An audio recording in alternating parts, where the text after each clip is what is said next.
Hey everyone, it's Stephanie again, and you're tuned into the review of Married at First Sight, Season 13, Episode 15. Alright, before we get started, don't forget to click the subscribe button and the notification bell so you can be the first to find out when I post these videos. Alright guys, I am late. I mean, more than late for last week's review, alright? But hashtag life happens, and I decided to just jump on here now, because better late than never, and I didn't want to skip it. So let's just jump in. At this point, you have definitely seen last week's episode, so I just want to give my 2 cents while I have some time, and then I'll be back with this week's episode this week. Okay, so last week's episode was about them going to each other's homes. It's kind of like the memory episode, like the depth episode. It's probably the deepest episode, really, because they kind of go and show each other where they grew up, if possible, or family homes, or they show pictures and really like some stuff beyond the surface. I thought last week's episode was great. It was jam-packed full of really good content. I mean, really good content, and it allowed us to get to know them in a deeper way, and also it allowed them to get to know each other in a deeper way. And that was the point, to create intimacy. There's a level of intimacy that can only be created through transparency and vulnerability.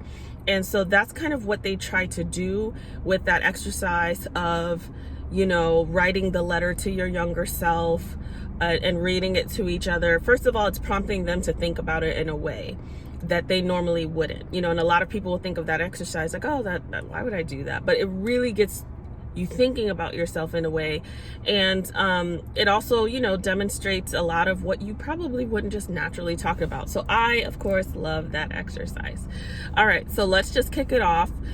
I'm gonna kick it off with Mirla and Gil. So Mirla and Gil, I don't remember where Mirla grew up, you guys.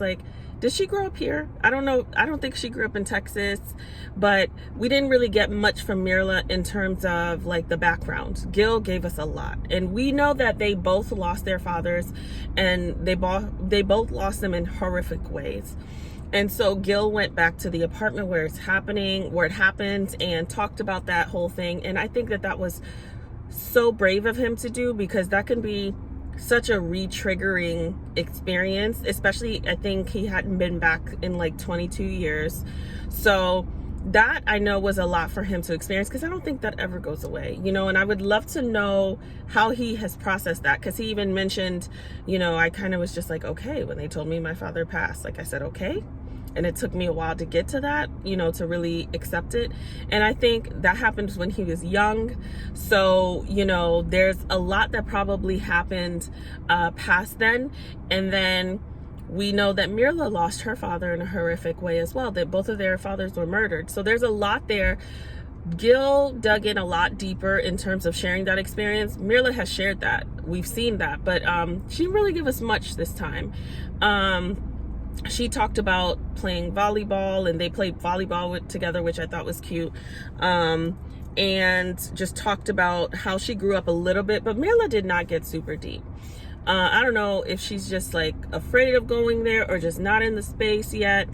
Obviously, we know it takes her time to get comfortable. So I know that if they do stay together, which I don't think they will long term, but I love them for what they've given us this season.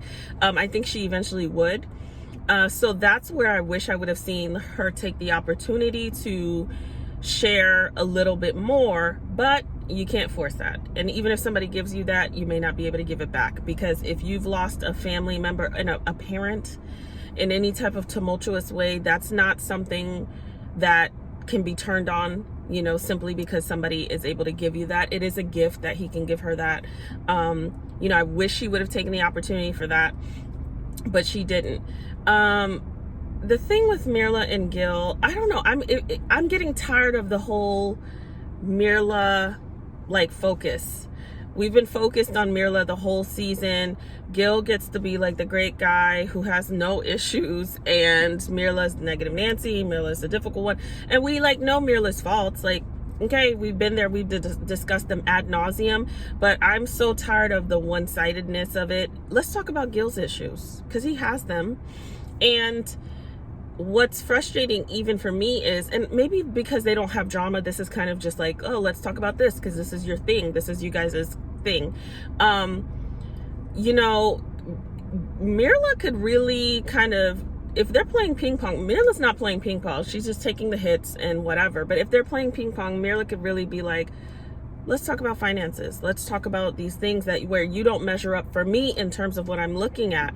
We see her, as inflexible as she appears, we see her be flexible with trying to see a lot of what she likes about him and not really saying loud the things that are an issue. And so, like, she's giving him a lot of grace and he's not, you know. I also think it's really important for the power dynamics, especially if you're like a traditional couple, to be mindful of like what this will be playing out, because Gil still has issues with the way that she spends. It's not that significant to him, so she shouldn't. But I don't think that you should approach someone who has built a particular life for themselves and expect that they just change it or they stop doing these things. There is compromise though, but especially from the female-male dynamic, Gil is coming in, not making as much as her, not wanting the similar lifestyle. And she not only has been able to create that for herself, but is actually incredibly fiscally savvy. And here he is telling her, well, you need to do less of this to ensure that we have more of this as a family. Like, there is an ebb and flow in there, but I don't understand where his flexibility is coming in. Getting maybe comfortable with more opulent things in life is not really that difficult, even if it's not his thing. But like Gil coming in and saying, you need to stop spending less, you need to stop spending money on your shopping, even though you're saving a significant amount and are fiscally savvy and you take care of yourself. Like, that's not going to measure up long term, Gil. So like, he needs to step it up. He needs to do certain things to say, you know what, in order to move us forward as a family, maybe we can compromise this way, where if you scale it back a little bit, I'll step it up this way. I don't know what he needs to do, because I know that he makes what he makes. Fight more fires, Gil. I don't know, but you can't come in telling her this is what you need to do, as if she's not already kind of doing a lot, and probably will be shouldering a lot more of the weight in some ways, because she can. So that rubs me the wrong way. Like, you know, and I love Gil, but that rubs me the wrong way. Like, it's not all just her. There's room for improvement on both sides. So that's Mirla and Gil. Next we have Rachel and Jose.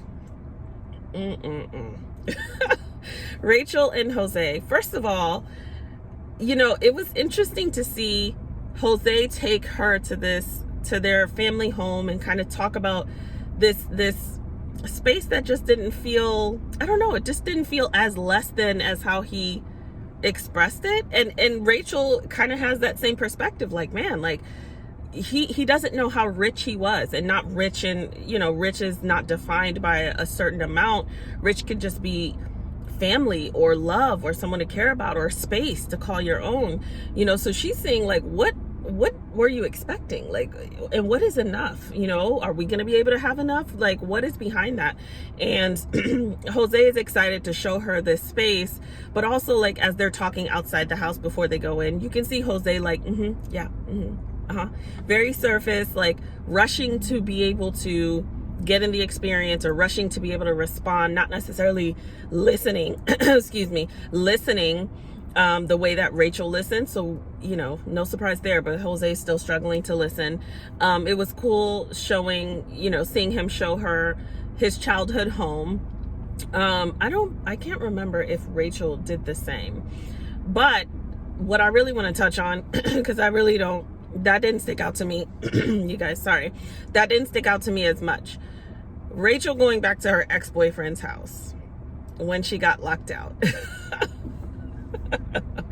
That is a problem. That's a problem. And here's the thing. I know a lot of people would probably watch it and say, well, if he didn't lock her out, okay, I get that. But commitment is being committed long after the great feelings that you had while you wanted to be committed are gone. That is commitment. It is being accountable to your word despite what's going on and having integrity. There's nobody else you could have called, girl, because that's a problem. To be able to, like, of all the places to go, you could have gone to the other apartments. Production could have got you a hotel room. You could have called family. You could have called a homegirl. You went back to your ex's home with the history that you've had where you've cheated before, and also when things get hard, you run. That is a problem. And it's not just going to be a problem with Jose, whether they last or not. And it's not like I'm a huge Jose fan after the blow up, but you know, I'm giving it a shot based on the show.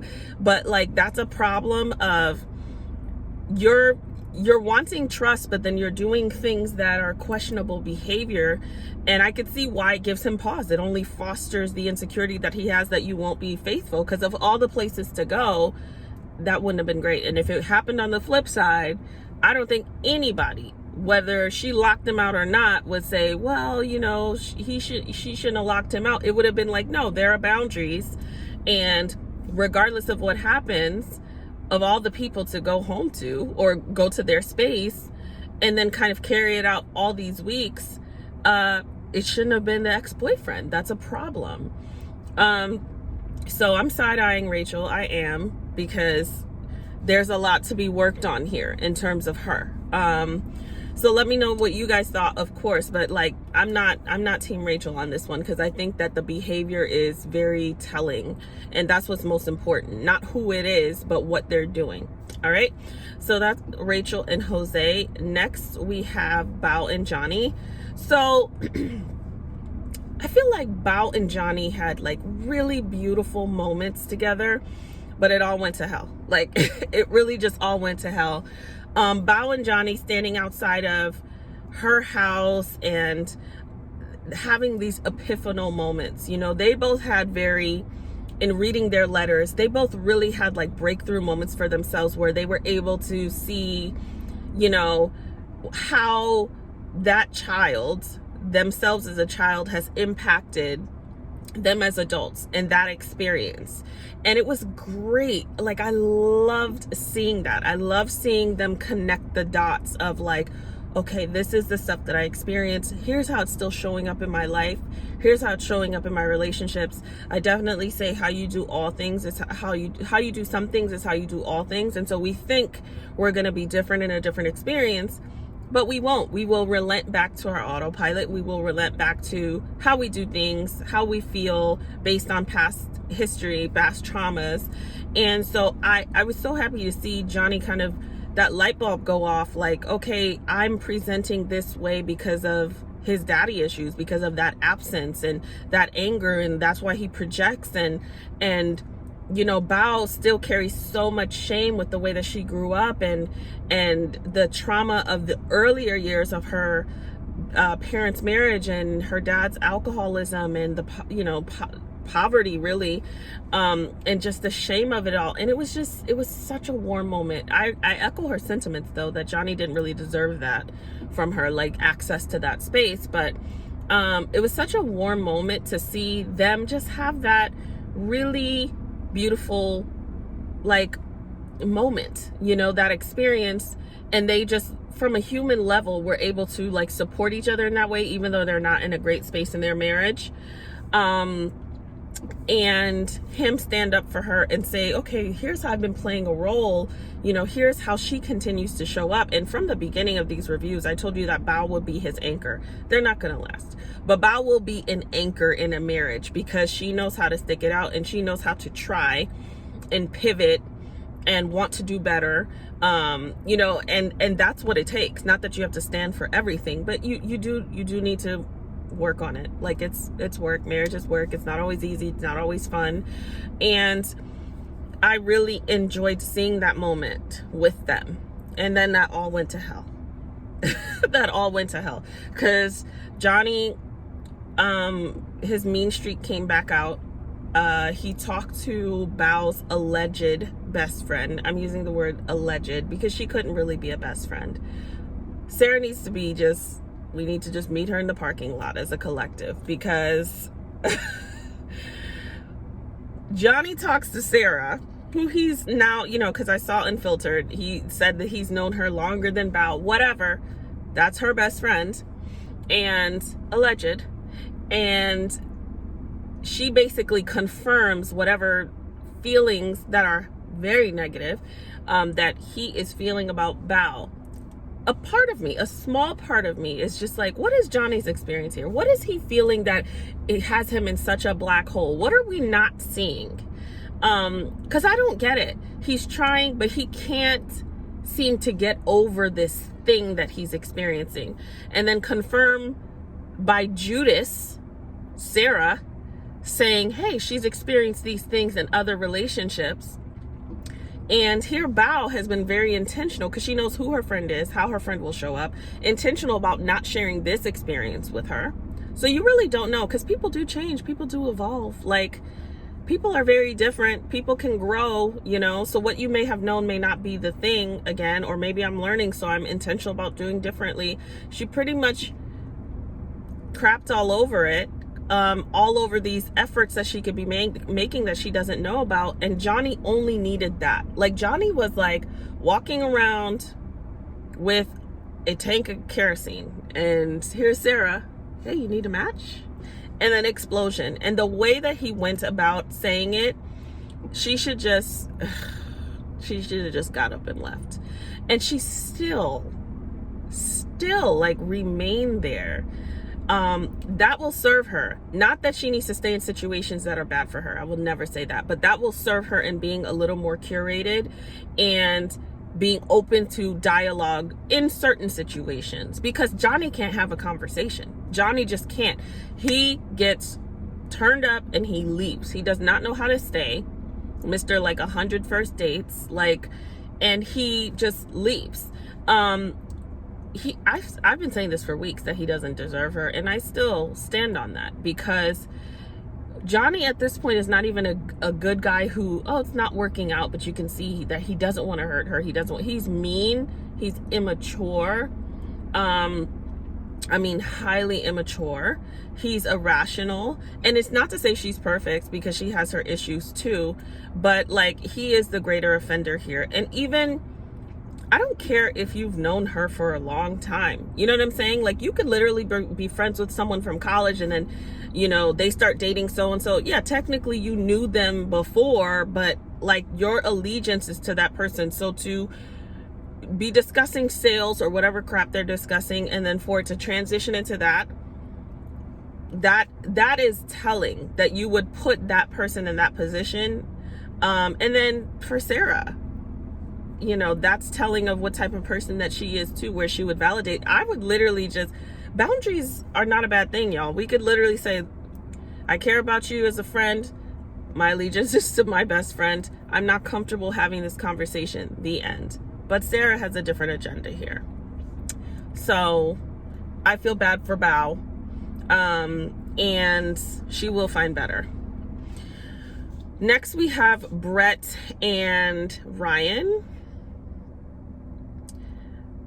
I feel like the end of their like episode overshadowed everything. You know, Ryan did his letter, and you know, they had a moment. Obviously he had a really tough year in 2019, so your heart goes out to anyone who loses anyone, because you know how daunting and how, you know, triggering that experience can be, and how hard it is to let that go. And so you're thinking, hey, he's sharing that with her, he's trying, he makes a joke at the end. You know, Brett is trying to meet him in the middle. I truly don't remember. Okay, now it's coming back to me. Her letter was like fluffy and sweet, you know, you'll find love and all that. I don't know, I felt like it didn't have like much depth, as much of it as it being like a beautiful, like, extended Hallmark card, like, you'll find love and all the love you give. But like, I don't feel like I got to know Brett in that letter, or anything that she's really gone through. Whatever, cute little picnic by the swamp. Fast forward to Ryan being on a dating website. So they go to Brett's place with the intention of her showing some old pictures and whatnot, and she gets confirmation that he matched that day with someone that she knows, and she got a call that he was on this dating website. And Ryan's response was like incredibly pathetic. And it's because he runs away from anything that could like trigger any type of real dialogue, because he calls it confrontation, or he doesn't like to escalate. But like talking is not an escalation. It's not confrontation. Even owning up to it in the manner that he should have owned up to it, he didn't. It was all about, I'm not active. I can show you. I can show you that, you know, I haven't even spoken to anyone today.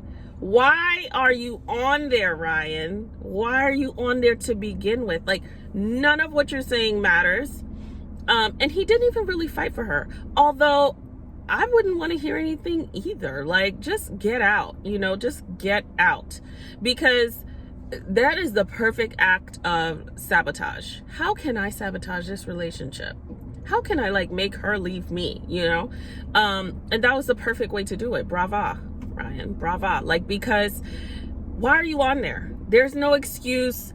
Like, I didn't write there. I could see it's deactivated. Even his text to her was pathetic, because it still was not taking ownership. And honestly, taking ownership doesn't even have to be a positive ending. There's no positive ending with that. But it could have said, you know what? I did the wrong thing. You know, you're a great person, but I don't have a connection to you, and that's why I did that. I shouldn't have done it. Something, not, I haven't been on there. I didn't even talk. I could show you. Sir, I will shove that phone down your throat. Sir, that, all your explanations don't mean anything. So Ryan and Brett, I've been done, but they keep showing up every week, so I have to show up too. But that was really a great act of self-sabotage, and we know they're not going to make it, because they haven't been making it any time past the honeymoon. They haven't made it. But that was tough to see, because it just didn't have to happen. You know, it just really didn't have to happen. The way that his inability to be able to communicate his feelings is not going to be better with someone he's into, because he's not going to want that beautiful little perfect picture ending to escalate either. And that's going to be the aha, because it will. There will be things to discuss with the person you want to be with, and it'll be difficult for him, and that will be a problem. Last but not least, we have Zach and Michaela. Oh my goodness, Zach and Michaela. What do I have to say about them? You know, what haven't I already said about them? I mean, we already know they're not going to be together. We know that they shouldn't be together. We know that Michaela is incredibly volatile. Zach has his issues too, and I'm going to circle to that in a second. They met with Dr. Pepper a couple of times. I feel like the experts are doing them a disservice by trying to get them to stick it out and stay and do all of that. Like, don't do that. My concern for Michaela is that when she gets upset, like, she almost gets upset to a point of like blackout. And I was telling my husband that like a couple of weeks ago, when she got really upset at the retreat. Like, I would not be surprised if a part of her doesn't really even remember some of that. And I love that Dr. Pepper held her accountable in saying, like, I understand that triggers you. And I get that too, because I've mentioned that. Her being triggered by abandonment, her being triggered by unresolved issues with her father's death, that is significant. Whether we like seeing it or not, it's significant. Where I stand on that is, don't get into a relationship. Work on your stuff before you get into a relationship, because regardless, you don't get to put somebody through your trauma because you're traumatized. You have to work on that stuff first and learn coping mechanisms so that you can communicate, hey, I'm really triggered right now. I need some space, or I need to take myself out of this situation so that it doesn't escalate, or hey, I don't know how to cope right now. I'm really struggling. Something, not Hurricane K. And I'm glad that Dr. Pepper said, listen, you know, you don't get to do that to someone simply because you haven't gotten through your trauma. You know, to circle back to say why I think it's blackout is because of the way that she responds, where it's like, thank God for video footage. Like, it's literally the complete, her thought process is the complete opposite of what's happened. No, I didn't do that. And the producers do such a beautiful job of like flashbacking. And it's got to be incredibly difficult to be in a relationship with someone like that who cannot be accountable. So I'm glad that Zach finally somewhat put some boundaries up. For Michaela, she just needs to work on herself. Seek therapy, work on yourself, seek anger management, work on those traumas. There's various things that you can do, because your issues are significant. Your behavior is not. So there's that. Because some of what she doesn't even make sense. So going back and forth with for her to sit and say that these things didn't happen when we all watched it, that they did, like, that's really significant. As for Zach did a great job setting boundaries, but he's wishy-washy. He gives mixed messages. They have this conversation, then he's laughing and he's like, oh, watch, she'll joke, she'll laugh, don't laugh, we'll see how this goes. No, set the boundary and then move on. You don't get to do the back and forth because you're the less offender at this point. The mixed messages don't work for Michaela, and they're not going to work with anyone. So he needs to do better. He needs to do some self-work as well. So that's all that I have, you guys. Don't forget to let me know what you guys thought. Don't forget to subscribe, comment, and share, and I'll see you guys later on this week for this week's video. Everyone have a wonderful day.